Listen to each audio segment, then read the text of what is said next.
You alright? Something troubling you? No more than usual. It's just... Eda's baby will be coming soon, and I wanted to make something for it. I'm sure she'd like that. Back in the north, families would always make gifts when a bairn was on the way. Yeah, I'll let the little tykes know they were welcome in their new homes, like. So, what's the problem? Well, the problem is that Eda's due any day now, and I don't know if I'll be ready in time.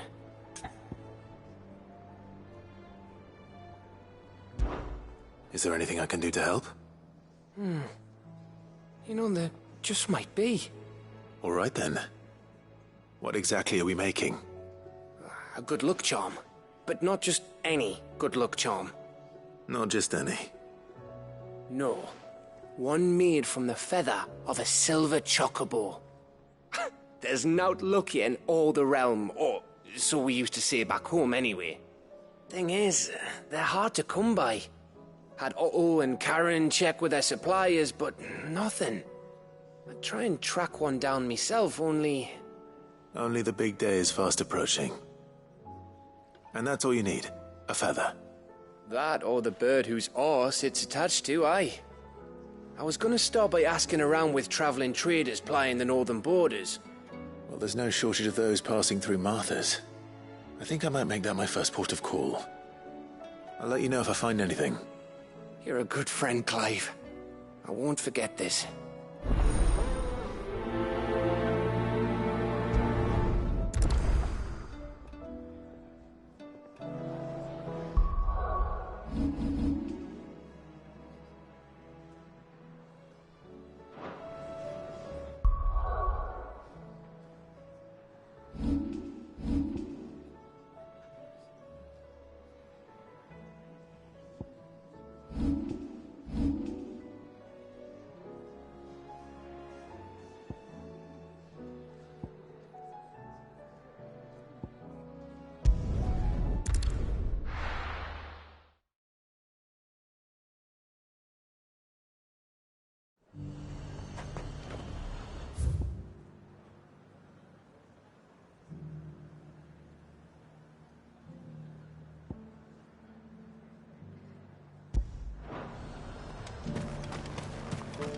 And how might I help the garrison today?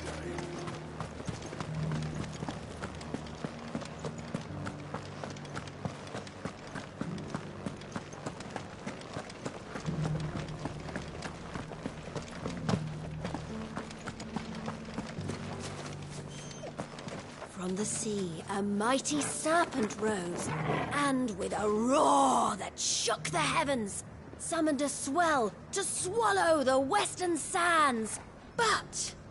But, we can finish the rest tomorrow. Tomorrow? But I want to hear what happens now.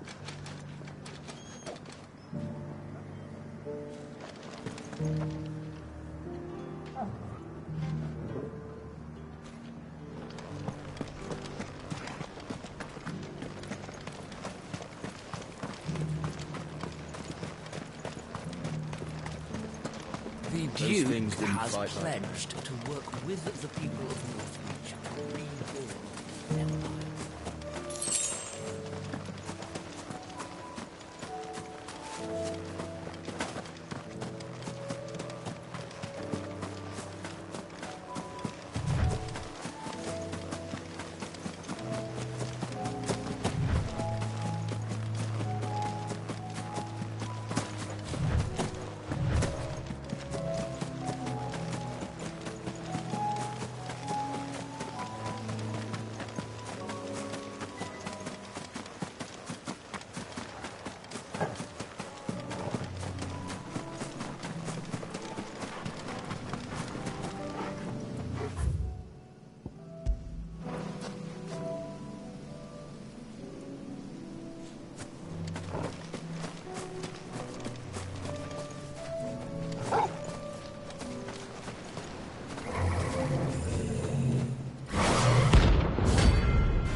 Help me, boy. To me, boy.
It's over.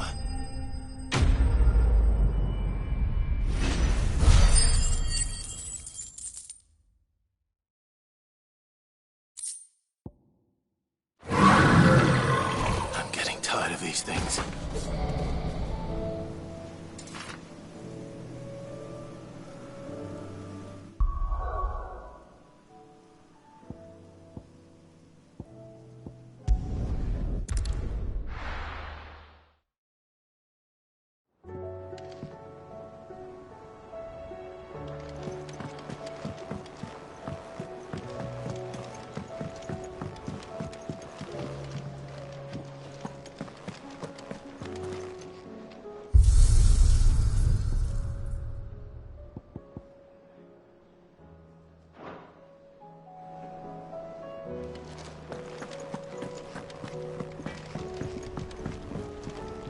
Trouble with your gear, or what do you want?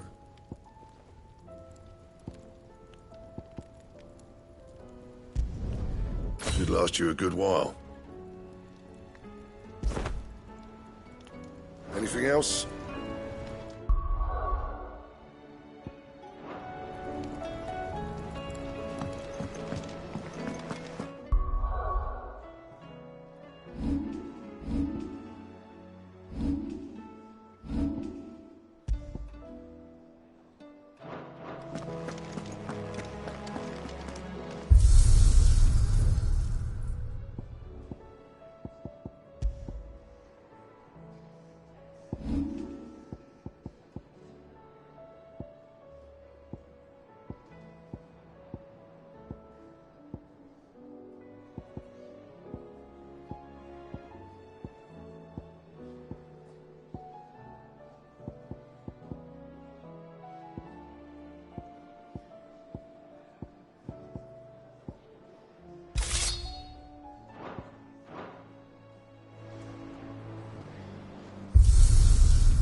And how might I help the garrison today?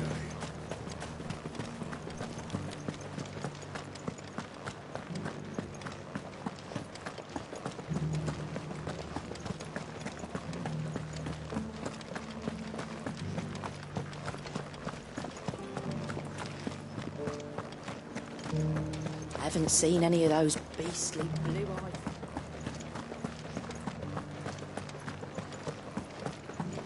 Do be careful. I will.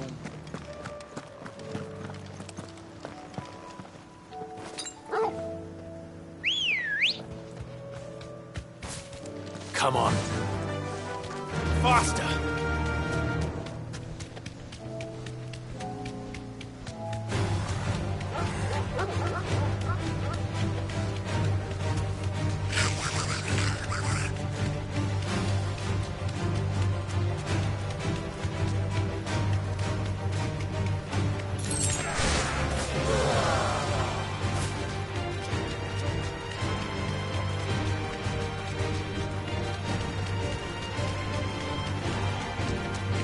Caution, brother.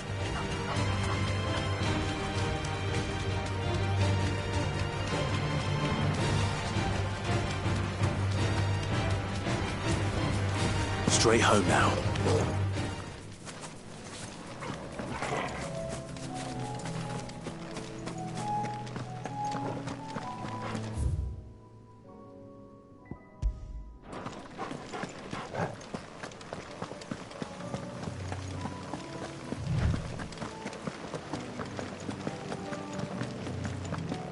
Caution, brother.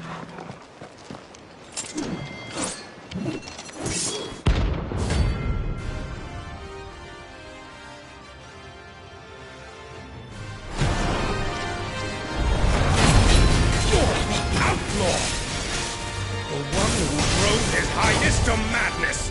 On your knees!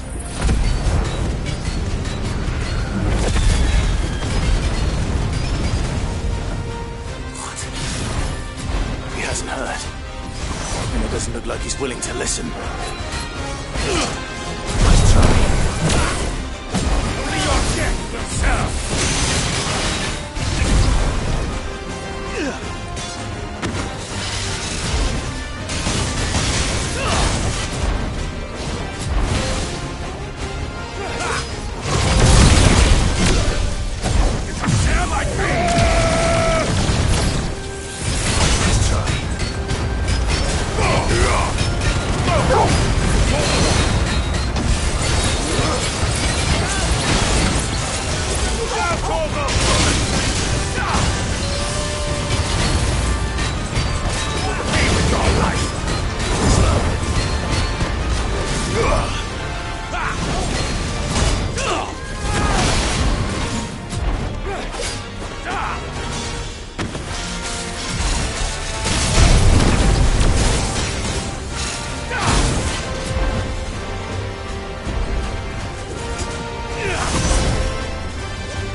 Damn it. Dion would have been glad to have you back at his side.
It's well.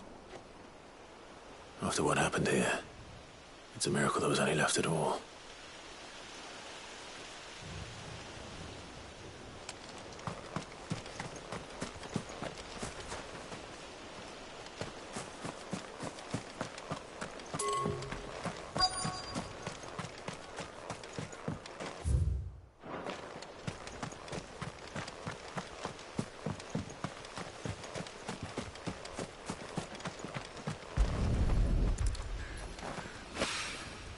This should be enough.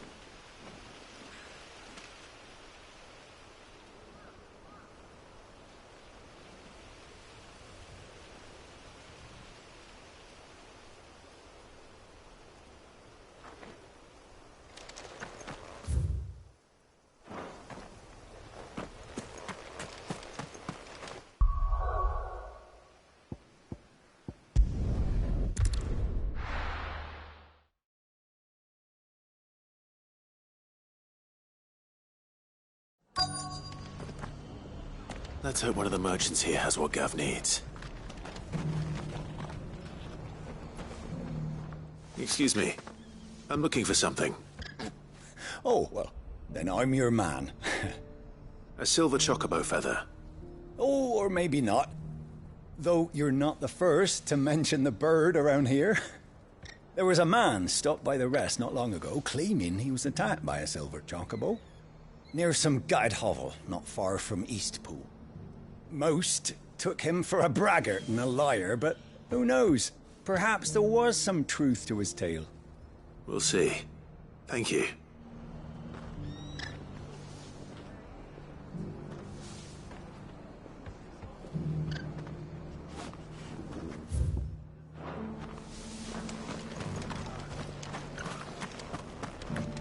We've got a few rooms going spare now. You want a bed for the night? You speak to Martha.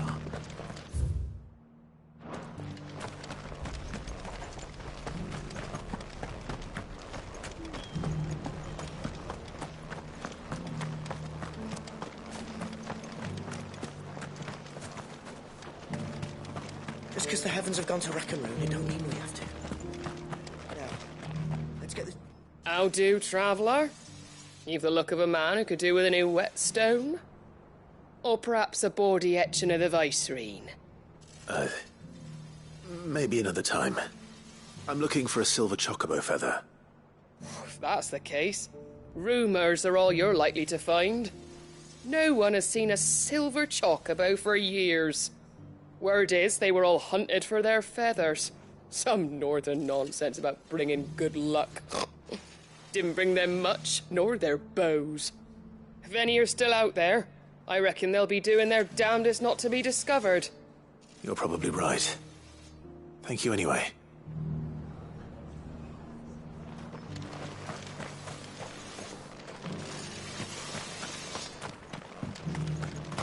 It doesn't still hurt, does it? Oh, 1,000 Akashic jaws couldn't hurt me. I'm a son of this area.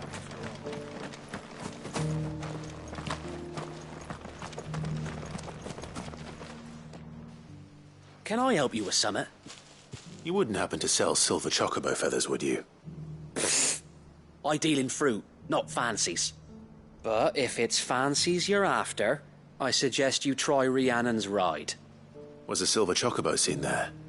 Oh, yes. If you believe the ravings of a madman. It wouldn't be the first time.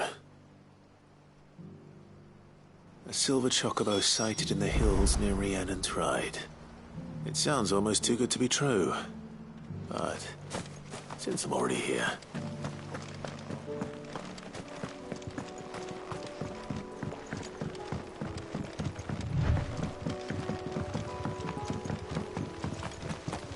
Can hardly make out a bloomin' thing.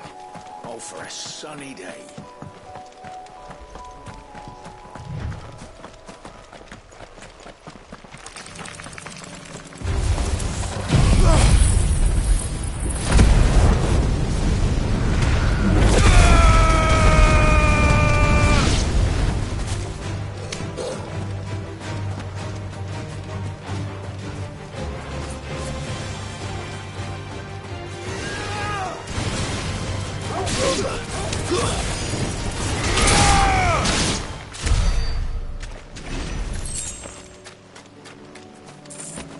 Caution, brother.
Tracks.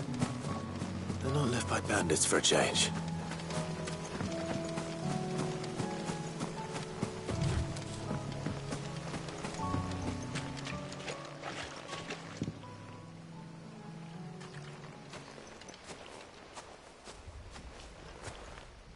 More tracks.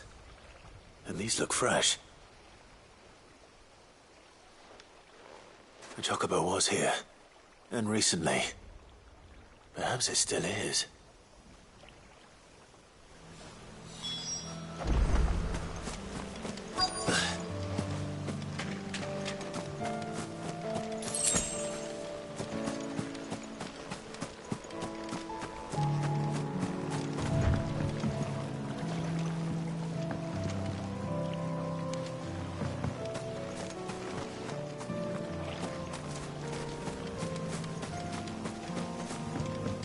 I don't hear anything.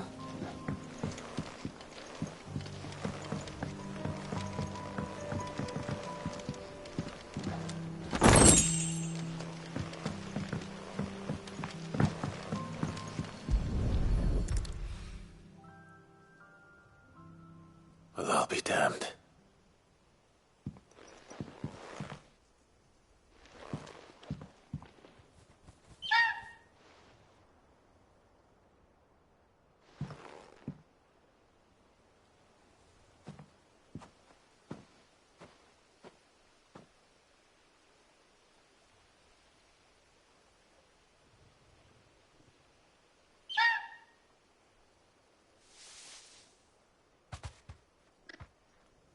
It's all right. I'm not going to hurt you. Just borrowing a feather for my friend.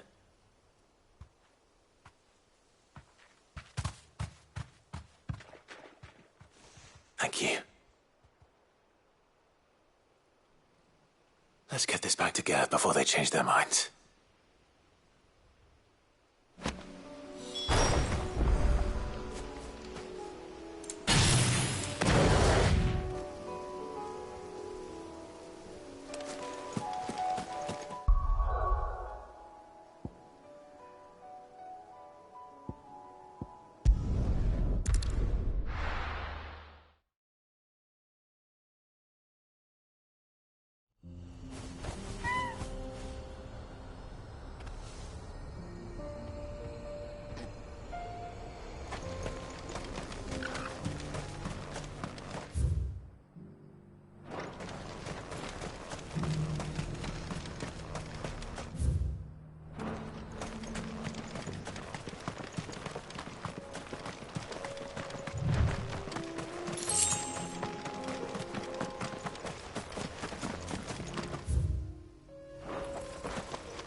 Here we are again.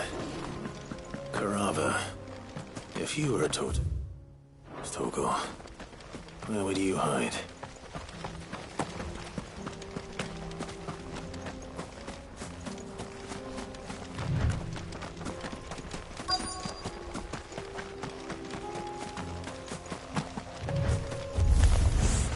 It looks like we found him.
I better get these materials to Mid so she can finish her prototype.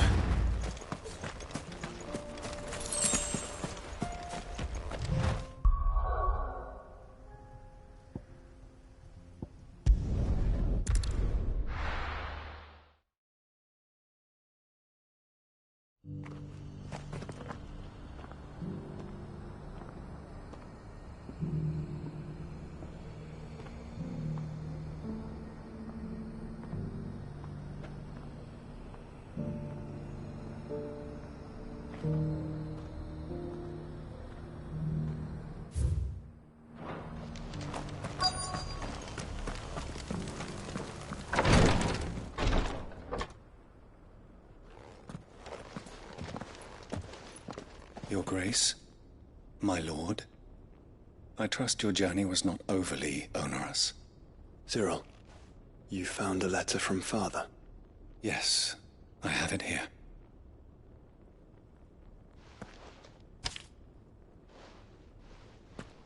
If you would do us the honor, my lord.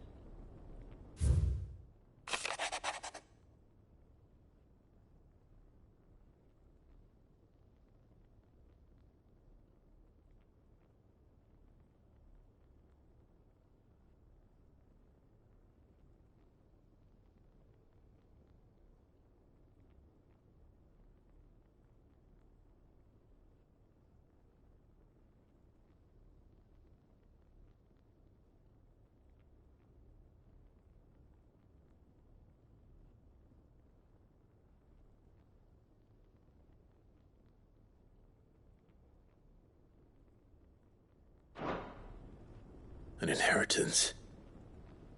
It would seem the late Archduke penned this missive shortly before his passing. The day before we left for Phoenix Gate. What are these plans he spoke of? His plans for the duchy, Your Grace. Your father entrusted them to my predecessor, the former bearer of the Burning Quill, who entrusted them in turn to me. The complete emancipation of bearers is their stated aim. But your father's dream did not end there. His Grace also spoke of building hospices to care for those stricken by the curse, and the founding of a new university to further the development of non-magical technologies. With the blight spreading ever more widely across the twins, Archduke Elwyn saw this as the only means of securing Rosaria's survival. He wished to see men and bearers treated as equals. To see centuries of common wisdom overturned. Small wonder he did not think it achievable within his lifetime. But he thought it achievable nonetheless. Had he not, he would never have written this message. Nor would he have entrusted his vision to his most faithful aides. Those who would have stood with you, shielded you from the machinations of the less benevolent personages at court. It's a pity only they are still with us. 'Tis true that those most loyal to your father were the first to suffer the Duchess's wrath.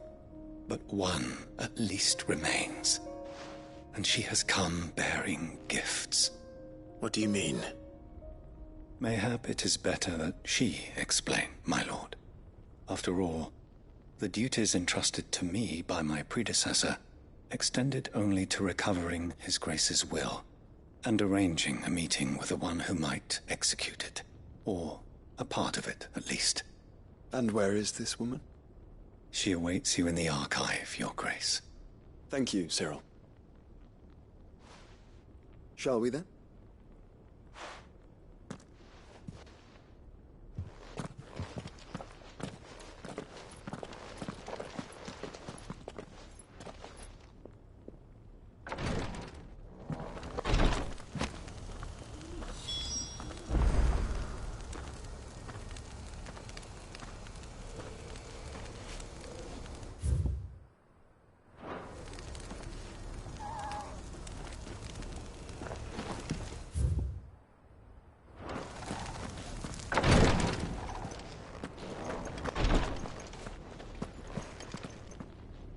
Lord Marquis, if you have a moment.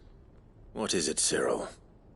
One of our brethren lately journeyed across the strait in order to pursue a new avenue of inquiry in our ongoing investigation. He sent an owl some while ago, but we have heard naught from him since. Was he surveying another fallen ruin? No. The object of his study was a savior cult that has arisen in Ash in recent years.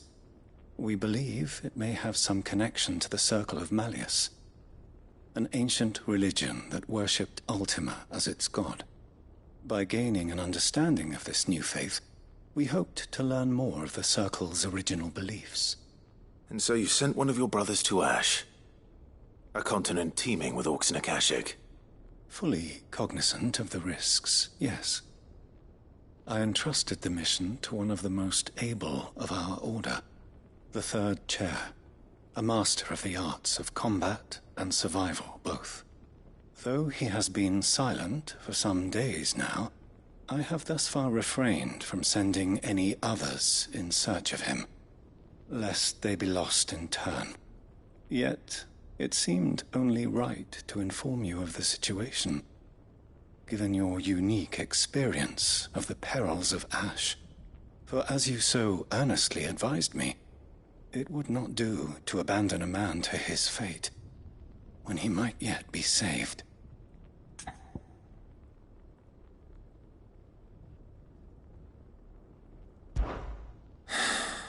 It would not. But Ash is a big place. Can you be any more specific?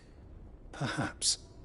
The last owl I received from him mentioned a village where he had heard the cult were wont to assemble. Mickleburg was its name.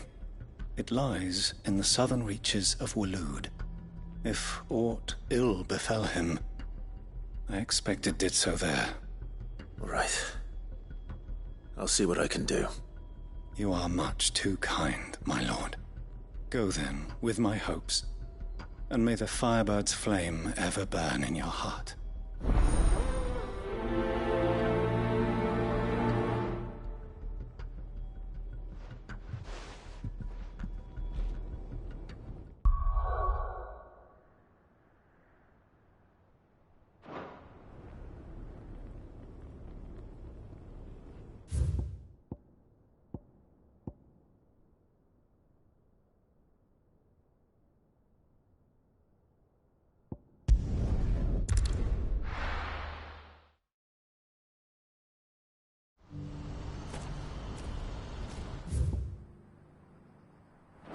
Do you see that too?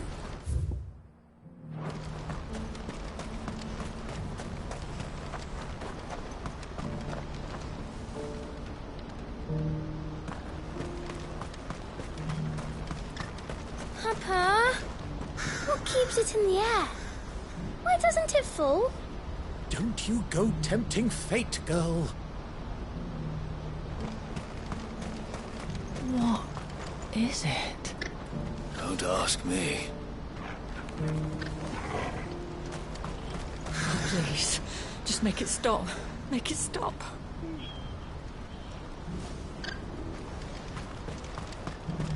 I'm scared.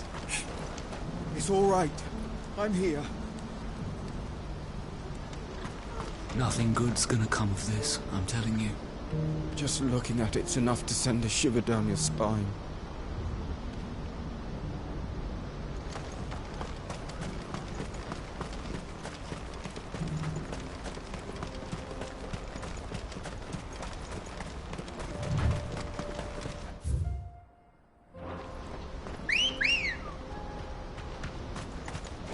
Ready, girl?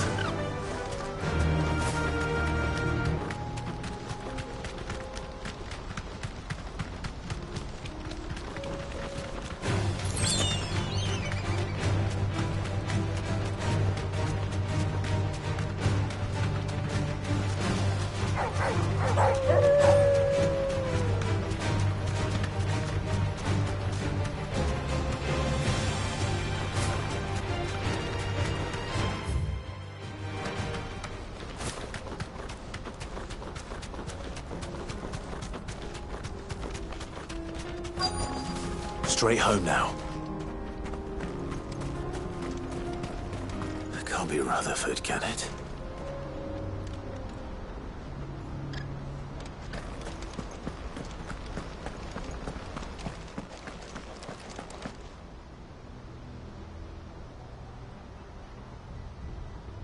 Turncoats and cowards, the lot of you!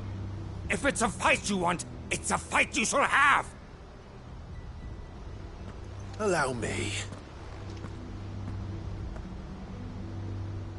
I don't need your... Please, Field Marshal. Oblige him. This won't take long. You're right. It won't. Men, finish him.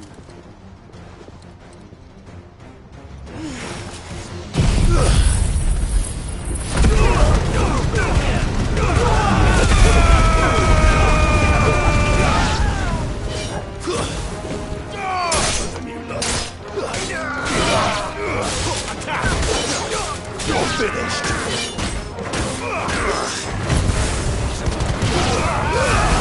Yours, Torgal.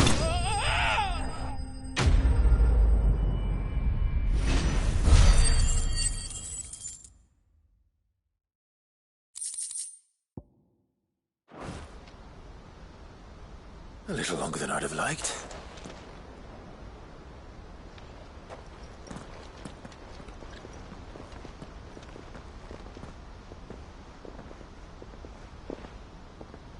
Field Marshal Havel, I presume. Are either of you injured? No, my lord. You arrived just as our escort turned on us. Fucking traitors. I'd heard reports of soldiers in the outlying regions abandoning the oaths they swore. But I hadn't thought the corruption had reached so close to the heart of the Republic. It's a fucking disgrace. Your interfering old bastard of an uncle tried to warn me, of course. My lord Marquis. Or is Sid the Outlaw more to your liking? Call me what you want. It doesn't change who I am, or the urgency of the message I bring. My uncle has a plan to right the realm, and he needs your help to see it through. Before I agree to anything, I'd have you answer one question. What do you stand to gain from all this? I won't deny that I might benefit from further chaos. but I seek a new beginning for all of us.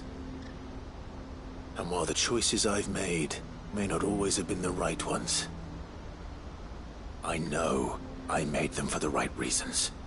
For so long, so many of us have been told how we could live, how we could die, when it should have been our decision all along. Now we have a chance to put things right. But in order to take it, we must stand together, even if it be beside those with whom we don't see eye to eye.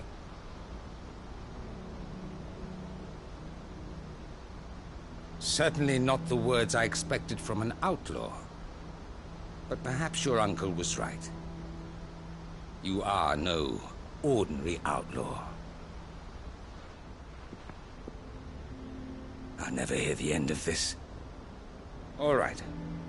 I'll start by ordering my most trusted guard to bring the Dhalmekian fringes under control. Next, I'll make contact with my counterparts in the Imperial Army and see if I can't convince them to try and restore order in their own territory. Thank you, Field Marshal. But they are not the only ones we will need to convince. What do you mean? I don't doubt that I can bully some sense into a few generals, but those they answer to require a different kind of persuasion. And when it comes to honeyed words, well, we will need an envoy. One who can court even the most stubborn of statesmen. You, perhaps. I'm flattered. But I'm no diplomat either. And I have other problems to attend to. What we need is a skilled arbitrator. And I may know just the person. Is that so? And would he happen to be an outlaw too?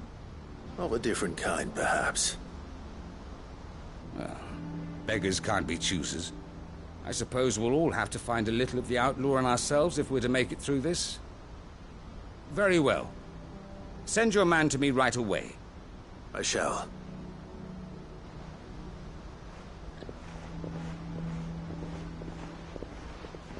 My Lord Marquis, your Lord Uncle bade me escort the Field Marshal to his manor in Port Isolde. And I will see that my associate joins you there. Very good, my lord.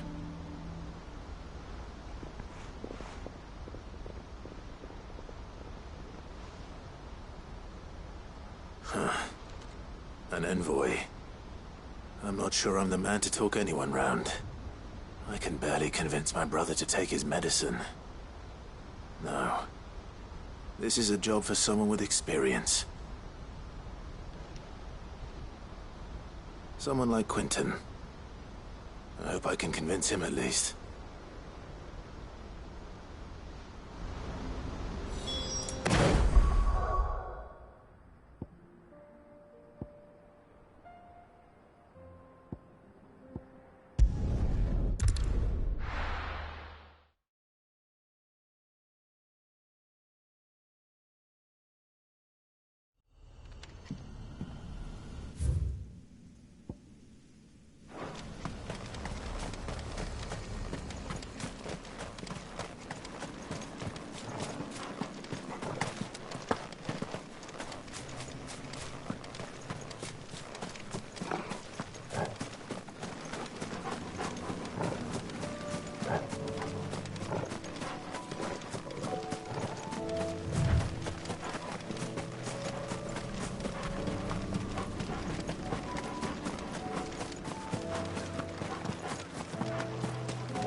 Quentin, I have a proposal for you.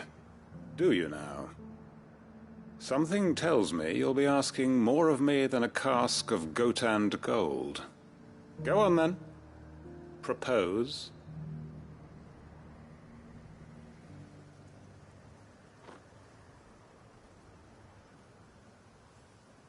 You'd have me convince the chiefs and chamberlains of the realm that they should simply swallow their pride and do the one thing that has proved impossible for thousands of years. Was there anything else? Perhaps I can fetch you a meat pie as well. I know it's a lot to ask, but I can think of none better suited to the role. And you'd have me give up what little I have left to do it. I told you, Clive. The people of Lostwing are my family, and I cannot abandon them. You'll have to find someone else. I'm sorry to hear that. So am I. And why might that be? What he's asking. How's it any different to what you've done so far? They want you to speak for those who can't speak for themselves. That's what you do best. If it's the vineyard you're worried about, we'll see that the grapes are picked and the tons filled. You know we will. It's not that. Then what is it? You said yourself we're family. Don't you trust us? You know that's not what I'm... Then what are you saying?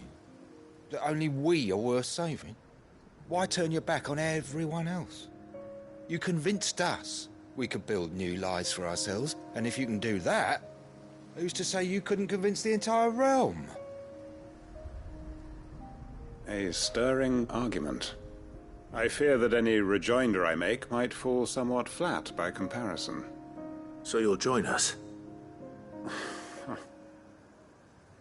Where do you need me? Field Marshal Havel will want to speak with you in person. He's currently in Port Isolde. I can arrange for a party of Cursebreakers to accompany you there. That would be very much appreciated. I hear the roads are far from safe these days. Hopefully not for long. My uncle will want to know that his plan is taking shape.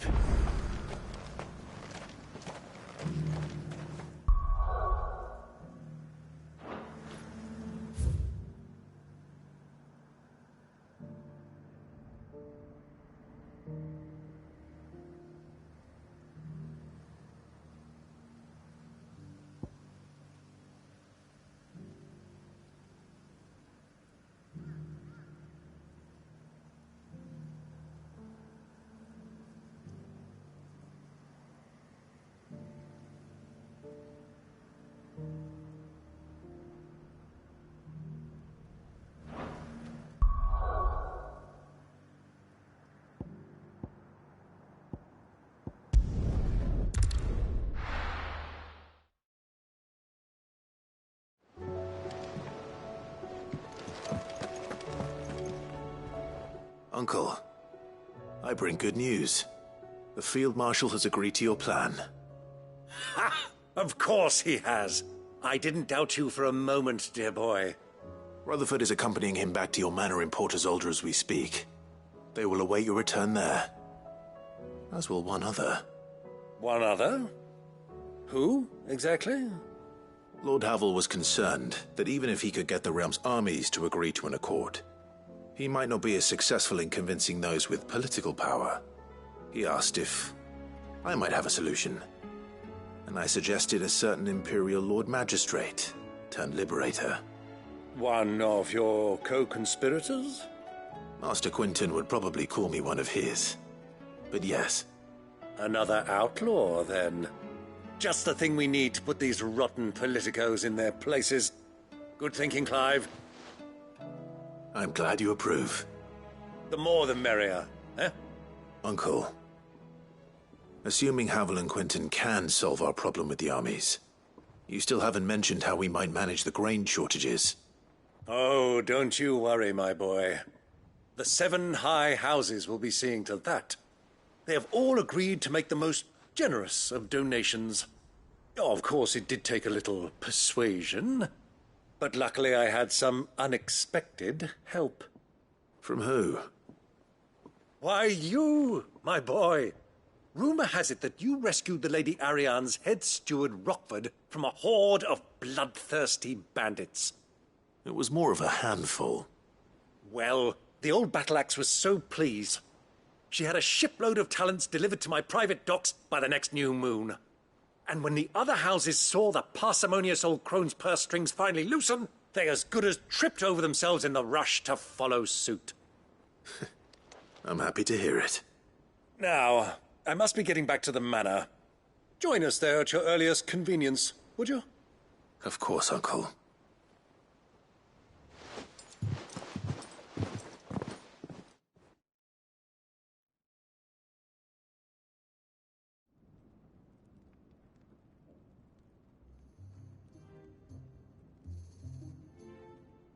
And how, pray tell, will we get that grain to the capital if the roads are still overrun with Akashic? You'll find another bloody road. I only have so many men, and I'm not about to send them headlong into an ether flood. That is, unless you'd have them turn as well. Well, I'd certainly eat less. Says the man with a belly bigger than a band of curls. My soldiers actually need their rations. Without any food to keep them going, they'll be dead even before you've sent them on your fool's errand. If I may, gentlemen, perhaps I might suggest an alternative approach. Though supply routes are indeed disrupted, there is no shortage of ships. Indeed, they bob away in every bay from here to Randalar, awaiting a safe haven. Allow them to make port and fill their bellies full of grain. And once those who crowd the cities are fed, ferry the displaced back to the countryside to work the fallow fields. But I'm sure that you wish to continue your discussion. Forgive the interruption. Two such firm friends as yourselves need no help from the likes of me. Rutherford spoke fondly of the great bond between you. Us? Friends? I can't stand the man! Clive, I'm beginning to question the quality of the company you keep. And what kind of company were you expecting him to keep? The man's a criminal! Criminal? How dare you? You are not fit to breathe the same air as this fine, upstanding young gentleman. Upstanding? He calls himself Sid the Bloody Outlaw! Once more onto the breach.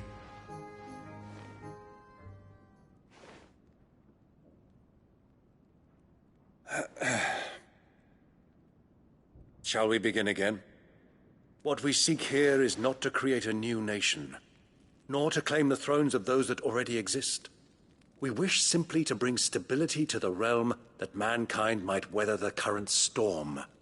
And to do that, we must convince those in power, the generals, the statesmen, the nobles, that our cause is just. There will be disagreements, yes. And I imagine some resistance, much resistance. But we cannot let that deter us. If we show them the path, show them that we walk it ourselves, then I am confident they will follow. The fate of the world lies in my nephew's hands, but the well-being of her people lies in ours. And we must not squander the chance that Clive has given us. Uncle Byron, Now, with that settled, let's move on to the signing of the Accord. For what great moment in history hasn't been accompanied by a little ceremony?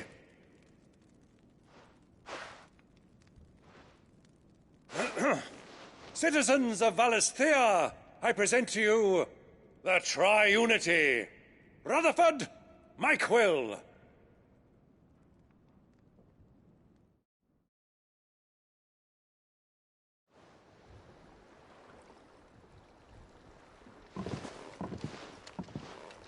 Well, my boy, the stage is set. That it is. This is the role you were born for. Now I ask only that you trust in the talents of your supporting cast. We shall play our parts to the best of our abilities, that you might have the opportunity to shine. The realm needs its Sir Crandall. And there is no better Crandall than you, Clive. I want you to keep this signed accord as proof of our faith in you. I will. Thank you, Uncle.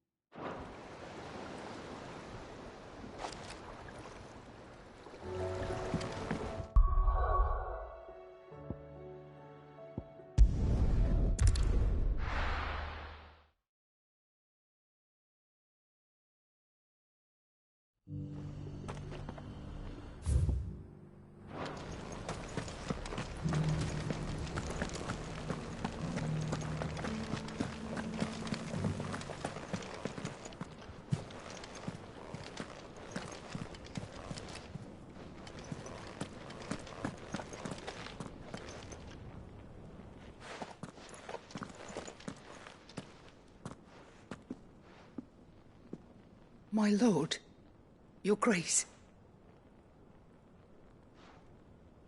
I hardly recognize you. I am Goditha, retainer of House Rosfield, loyal servant to the Phoenix and his shields.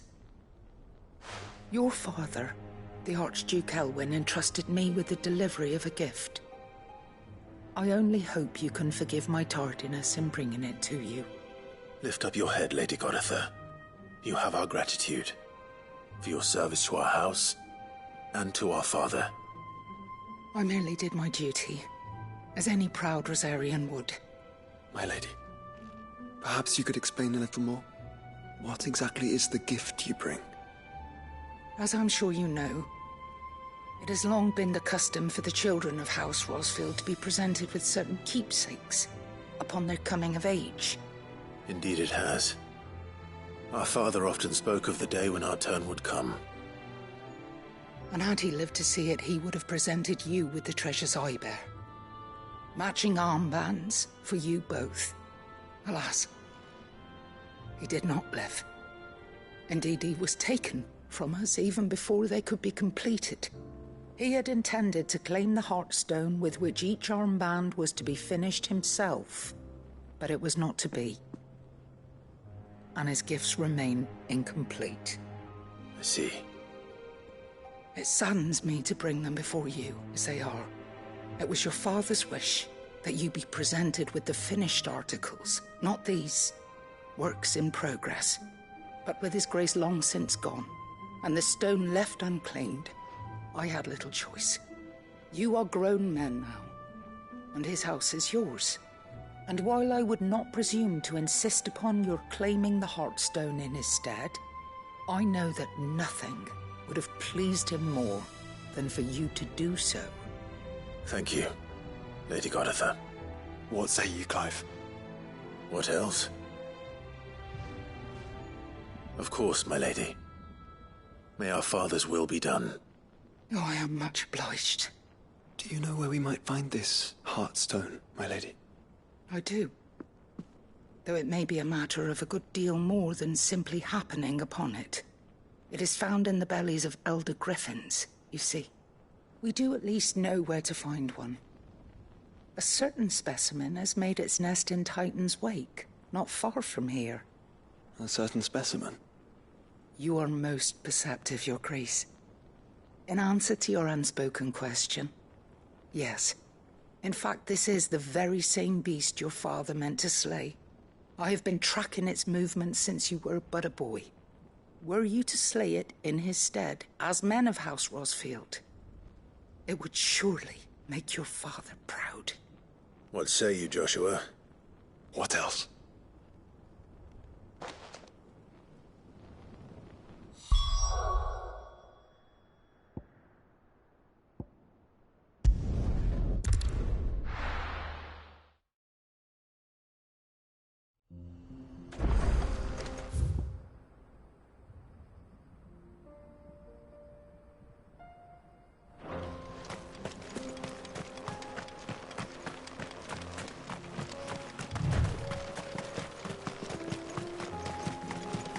Eyes peeled, Joshua.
the Heartstone? I expect Lady Goditha will know.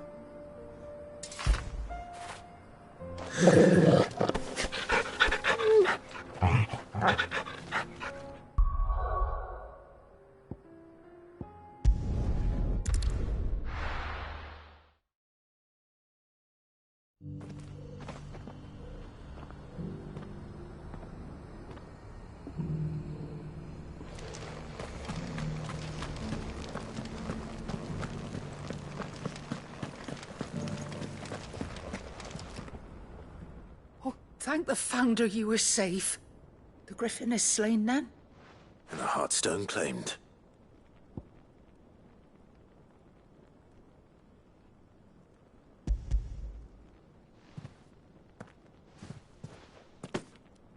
Yes. This radiant luster, like frozen flame, it is just as your father described it. Thank you, my lord. Your Grace. Your father would be so proud. Lady Goditha, the lapidary is ready. Thank you, Cyril. I will be with him shortly. If you would excuse me, I shall have the stone cut and set forthwith.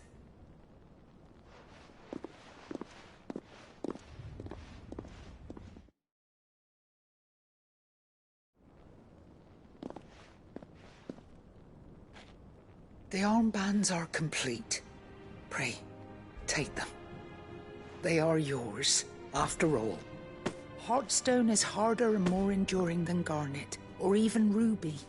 It symbolizes unwavering will and devotion. And the graven vines encircling the stone represent the unbreakable bonds between you. It's a message. Father knew we had enemies both inside and outside the duchy. Enemies who would thwart his vision.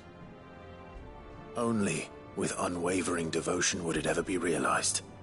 And only if we stood together, as Phoenix and Shield, as brothers in arms, only then might those enemies be overcome. Indeed. His Grace knew the enormity of the task he would entrust to you, his heirs.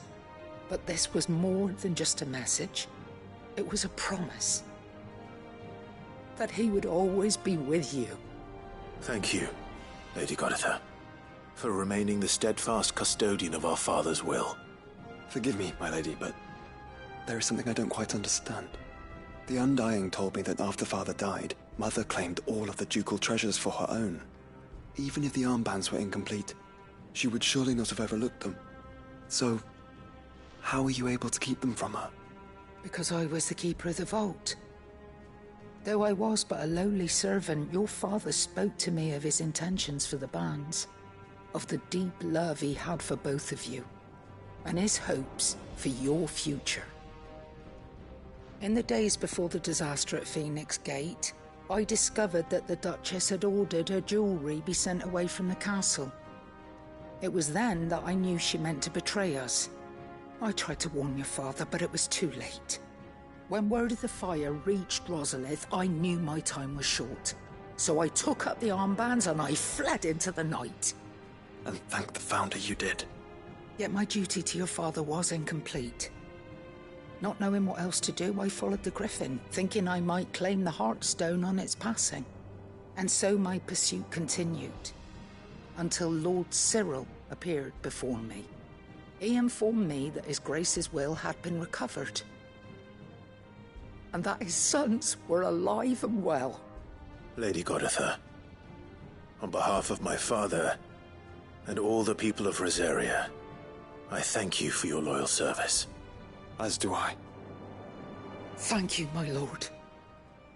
Your Grace, for coming back to us, for giving my service meaning.